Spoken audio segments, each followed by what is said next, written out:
আপনি বলছেন যে এটা আমাদের হোম, আসলে আক্ষরিক অর্থেই ক্রিকেটারদের হোম। দিল্লিতে আমরা যদি দেখি যে বিরাট কোহলি তার মাঠে এখনো খেলতে নামে, তার নামে স্ট্যান্ড থাকে। তো আমাদের দেশে সবই হবে আমাদের। আমি এটা আমার কাছে মনে হয় যে 5 জন অবদান রেখেছেন তাদের নামে স্ট্যান্ড বা সব মিলিয়ে জিনিসটা কি, আমি আপনাকে জিনিসটা বলি, আমি এটা খুব চাই। ফাহিম ভাইও আমাকে এই কথাটা বলেছেন, আর এটা আমাদের হওয়া উচিত। But we have to be very careful যে আমরা কাকে কাকে ওই নামগুলো সম্মান দিচ্ছি। বিকজ একটা নাম দিয়ে দিলাম, আরেকজন কষ্ট পাইলো, তো হয়তোবা যখনই যারই নাম দিই কেউ না কেউ এটা নিয়ে একটা অবজেকশন থাকতেই পারে।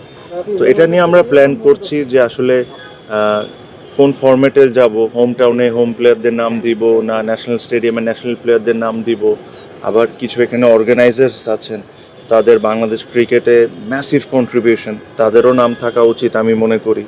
তো এটা একটা প্ল্যান করছি, আশা করি এই অ্যাডক কমিটি থাকতে করতে পারবো না কিনা এটা জানি না, বাট আশা করি যদি ইলেক্টেড হয়ে আসি ভবিষ্যতে, সামনে তো ইলেকশন, আজকে তো ইলেকশনের আপনারা কিছুক্ষণ পর জানতে পারবেন মিডিয়া রিলিজের মাধ্যমে। ইলেকশনের প্রক্রিয়াটাও আমরা আজকের দিন থেকে শুরু করে দিয়েছি। আজকে আমরা ডিসিশন নিয়েছি, যেটা আপনারা মিডিয়ার, যেহেতু আমি এটা নিয়ে কিছু বলতে চাই না, প্রেস রিলিজের মাধ্যমে জানতে পারবেন। বাট ইলেক্টেড বডি যখন আসবে, আর আশা করি যদি আমরা ইলেক্টেড হই, এটা আমার খুব ইচ্ছা। আমার কাছে মনে হয় যে বাংলাদেশের ক্রিকেটাররা ডিজার্ভ করে। আমি আবারও বলি, কারো অ্যাভারেজ 50 থাকতে হবে এটা ক্রাইটেরিয়া না। আমাদের ওই সময় যারা খেলেছেন তাদের যদি অ্যাভারেজ 10ও হয়ে থাকে, বাট ওই 10 রানেরও কন্ট্রিবিউশন ওয়াজ এ ম্যাসিভ ওই সময়ের জন্য। তো যারা যে কন্ট্রিবিউশন করেছেন regardless of their stats or anything else, তাদের সম্মান করা আমাদের দায়িত্ব।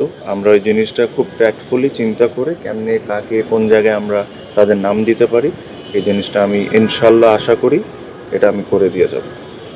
নাও they have a place where they can come, enjoy, sit and enjoy the game and the view sometimes when they want.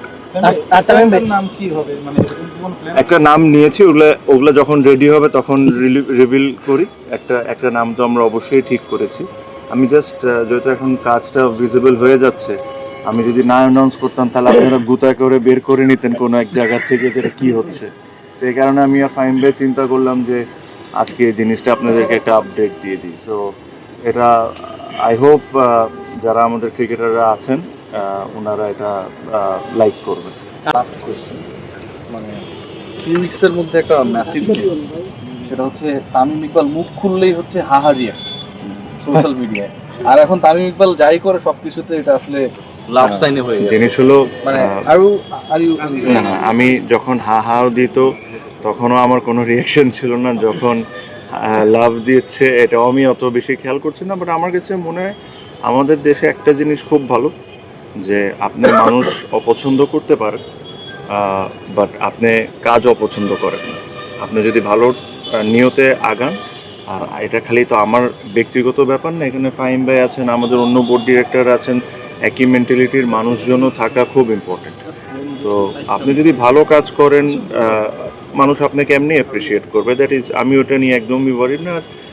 এই জার্নিতে যে খালি ভালোই হবে যা বা কোনো আমাদের ভুল হবে না এটাও না, ভুলও হবে, ওটার জন্য আমাদের ক্রিটিসিজম সহ্য করতে হবে, এটা দ্যাটস ফাইন। বাট চেষ্টা করবো যত কম ভুল হয়, আর যেভাবে করে আগে যাচ্ছি ওভাবে আগে যাওয়া। এই উইকেটে আপনি খেলতেন, মানে ওই সময় কি জিনিসগুলো চিন্তা ভাবনা করতেন যে আমি যদি কখনো আসি, নাকি এগুলা আস্তে আস্তে ইমপ্লিমেন্ট হচ্ছে?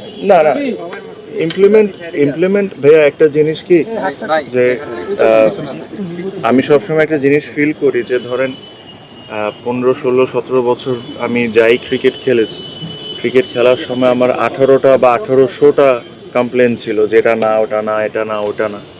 আমি এখন একটা ডিফারেন্ট দায়িত্ব আছি, আমি জানি যে ওই 1800টা কমপ্লেন ফুলফিল করা সম্ভব না। 18টা চেষ্টা করি, 18টা দিয়ে শুরু করি, তারপর দেখা যাক কতটুকু আগাইতে পারি। বাট শুরু করাটা ইম্পর্ট্যান্ট। আমি যেটা বলেছিলাম যে যেসব কথা ঘোষণা দিয়েছি, একটা এক্সাম্পল আপনারা দেখতে পাচ্ছেন যে আমরা খুব দ্রুত ডিসিশন নিচ্ছি আর দ্রুত কাজ করার ওই ইচ্ছাটা আমাদের আছে।